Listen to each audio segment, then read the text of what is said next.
Бүгүн Бишкекте 2023-2027 жылдарга карай тоолуу аймактарды өнүктүрүү боюнча аракеттердин 5 жылдыгынын алкагында Бишкек 25 саммитине карай туруктуу өнүгүүчүн глобалдык тоо диалог эл аралык конференциясы өттү. Бул форум тоолуу аймактардын тургундары туш болгон уникалдуу чакырыктарга эл аралык коомчулуктун көңүлүн бурууга маанилүү кадам болуп саналат. Конференция Бириккен Улуттар уюмунун башкы ассамблеясынын демилгеси менен мамлекет башчы Садыр Жапаровдун сунушу боюнча жарыяланган тоолуу аймактарды өнүктүрүү боюнча 5 жылдык иш аракеттердин алкагында уюштурулган. Президенттин катышуусунда өткөн бүгүнкү форумда Бишкек кайрадан жалпы умтулуулар жана үмүттөр менен бириккен өлкөлөр жана эл аралык уюмдар, ошондой эле жалпы тоо коомчулук үчүн консолидация түйүнүнө айланып жаткандыгы Садыр Жапаров тарабынан белгиленди. Мы признательны всем нашим партнерам за поддержку.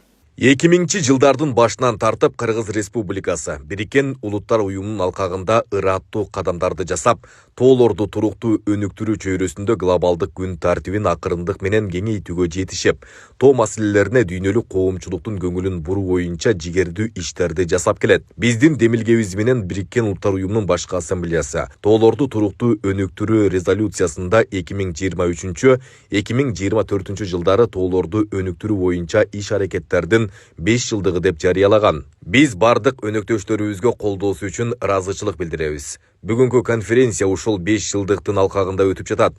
5 жылдык аракеттердин глобалдык алкактык планынын негизинде Бириккен Улуттар уюмуна мүчө мамлекеттер тоолуу аймактарды туруктуу өнүктүрүү боюнча иш-чараларды жүзөгө ашырууда. 2024 жылы мамлекеттин эсебинен кыска мөөнөттүн ичинде электр энергиясы, интернет жана негизги инфраструктурасы менен камсыз болгон Баткен районунун бийик тоолуу жана барууга кыйын Зардалы айылын мисалга алып, биз эл аралык өнөктөштөр менен биргеликте өлкөнүн алыскы тоолуу райондорунда калктын жашоо шартын жакшыртууга мындан ары да даярбыз. Биз эл аралык уюмдарды жана каржы институттарын географиялык оочулуунуга катарлаш климаттын өзгөрүшүнүн кесепеттерин баштан өткөрүүгө аргасыз болгон тоолуу жана алыскы аймактардын жашоочуларынын социалдык экономикалык шарттарын жакшыртуу боюнча долбоорлорду колдоого чакырабыз.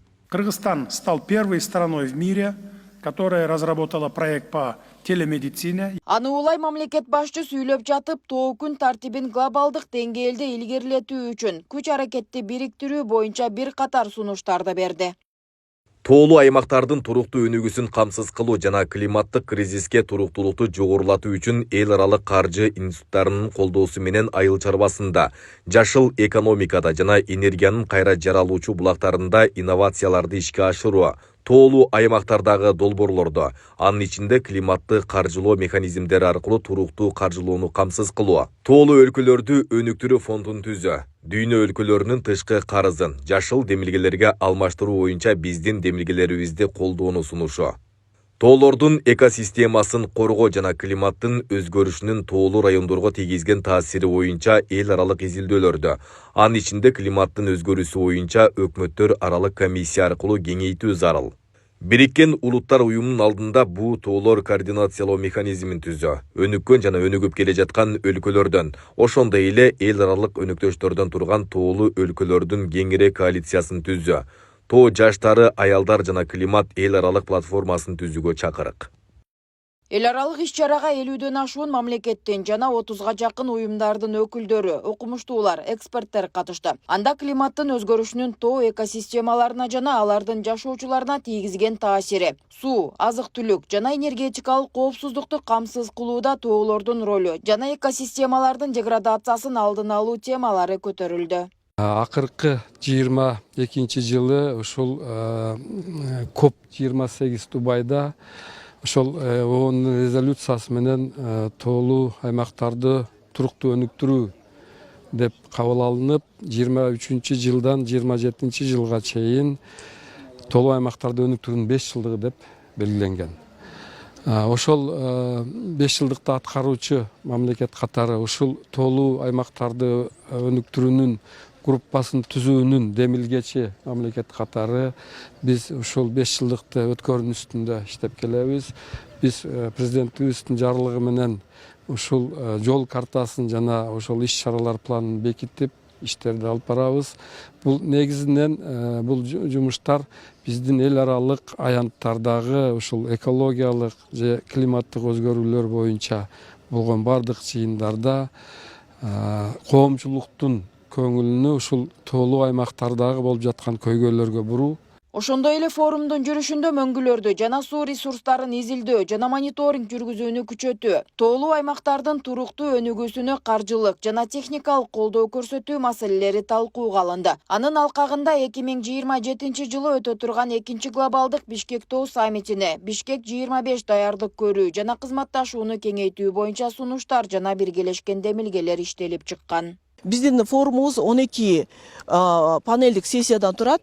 Ошо программаларды карасаңар, ар кандай мындай көйгөйлүү маселелердин баарын каралып жатат. Анын ичинде дагы ушул биз Кыргызстандын лидердик позициясын биз тастыктап жатабыз. Ошол эл аралык деңгээлде Кыргызстандын тоолуу повестканы алдыга жылдыруу боюнча Кыргызстандын лидердик позициясын дагы бүгүн көрсөтүп жатат ушуну. Бугунун Генералдык ассамблеясынын алкагында туруктуу тоо өнүгүү деген боюнча резолюция кабыл Ошого да биз бүгүн ушул сунуштарды чогултуп жатабыз. Эксперт менен чогуу сүйлөшүп, Кудай буйрса жылдын аягында ошол резолюцияга да биздин сунуштар кирет. Белгилей кетсек, негизги иш-чара Бишкек 25 2 глобалдык тоо саммити 2027 жылы өткөрүү пландалган. Саммиттин алдындагы бүгүнкү конференция 2 күнгө созулат. Нурзат Көчөмкулова, Майрамбек Абдибилал уулу, Регион, Бишкек.